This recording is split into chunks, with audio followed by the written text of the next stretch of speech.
Everyone, this is David Pike, the MotorCity mechanic. Now today we got kind of a case study. I want to show you some things I found wrong on this 2018 Jeep Grand Cherokee with the 3.6 liter Pentastar engine. It's a Gen 3, meaning it's got VVT and VVL. Don't see a lot of issues on this type of engine, but from time to time you can. And in the past, I've actually replaced the oil filter housing due to leaking coolant. So let's go ahead and dive into it and I'll show you what I found.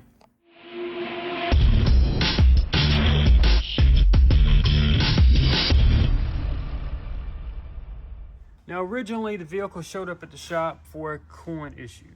They kept having to add more and more coolant to the bottle, but they couldn't see where it went. They weren't seeing anything on the ground. So after pressurizing the system and doing a good inspection, I could see some residue and some accumulation at the back of the transmission area, kind of going down both sides and collecting on the belly pans.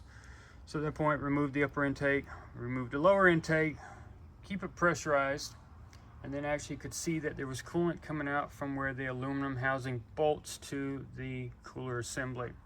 Up under there are some figure 8 O-rings, and there's a coolant passage and oil passage, and the same thing on the opposite side, just reversed.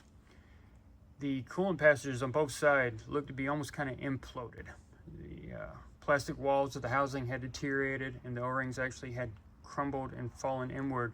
It was allowing coolant to escape and kind of collect up under here and going out the back. Now, he also mentioned that the wife had said that the engine running hot message had come up on the display a couple of times, so that kind of warned me a little bit, kind of got me kind of worried. Again, we got the first issue we got to do is fix the main leak. So replace the assembly, fill the system up with coolant, bled it so there was no air in it, cranked it up, didn't have any problems, eventually gave it back. Now, also gave the warning that we didn't know how hot it got. We know we had a coolant leak, and anytime I have a coolant leak, I give that warning to the customer, kind of covering my rear, right? Gave the warning, hopefully they wouldn't have any issues, but if so, let me know and we'll recheck it. Well, a week goes by, they contact me, bring it back. Now the complaint is check engine light on for a P0303. That means cylinder number 3 has been skipping. And they noticed it running rough at times. So I get the vehicle and I want to kind of duplicate the concern. I drive it and I didn't really notice anything. But if you let it sit overnight for a long period of time and you go to crank it, now she's going to show some misfires with the scanner on number 3. After about 30 to 20 seconds, 20 to 30 seconds, excuse me, it goes away and then it runs smooth the rest of the time. The key here is you got to let it sit for a period of time, overnight. So again, at that point, I kind of need to duplicate it again so that I can do a visual inspection. All right, so letting it sit overnight, we still again would get that running rough when it first started till everything clears out. So the next day, went ahead and tore it down that afternoon so I could see what happens in the morning. Removed the number 3 spark plug, the one that was set in the misfire code. You can see that's the one in the middle. We've got some issues there of something getting on it. Almost looks like oil possibly.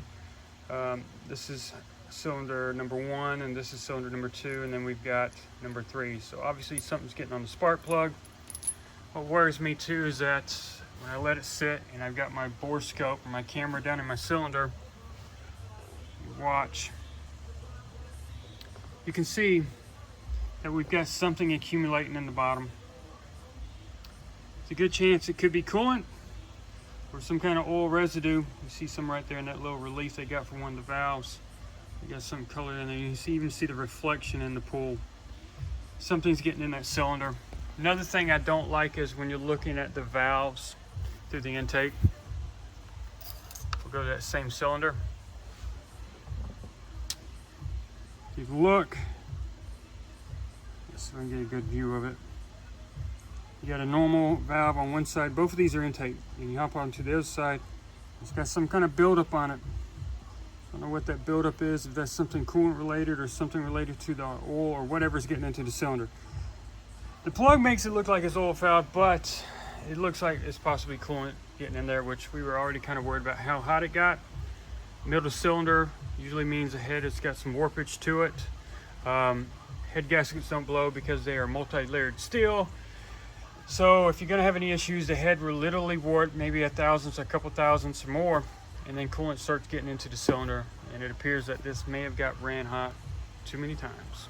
So as you saw, it's not going to be good news for the customer. Unfortunately, it's the news that you've got to give them. I don't like that part of the business. I don't like telling people that they've got to spend thousands and thousands of dollars to fix a problem. But unfortunately, it's the career we picked. That's what we've got to do. We've got to spend the time to accurately diagnose it so that no parts get thrown at it, give them our honest and best opinion, give them options, and then they have to come up with whatever they're going to do from there. Again, it's the side of the business I don't like. Now, as you saw, there's some different methods for diagnosing this. We can do a visual inspection of the intake valve, which we saw there was something weird going on. We had the spark plugs out, so we checked that. Then we brought out our specialized tool, the Borescope, and we were able to see down in the cylinder. That told us a lot. Now, there's a couple other ways you can do it. You could use a cylinder leak down tester, which in the past, I've used that for multiple things. Typically, you want to find out if you got a burnt valve or piston ring issue. You hook up this specialized gauge set where you put compressed air into the spark plug hole, into the cylinder. You're measuring the amount of air going in, and as long as both the intake and exhaust valves are closed, we then measure the air that's still remaining in the cylinder. It can leak out the exhaust, it can leak out the intake, and I've used it for diagnosing it leaking into the coolant system.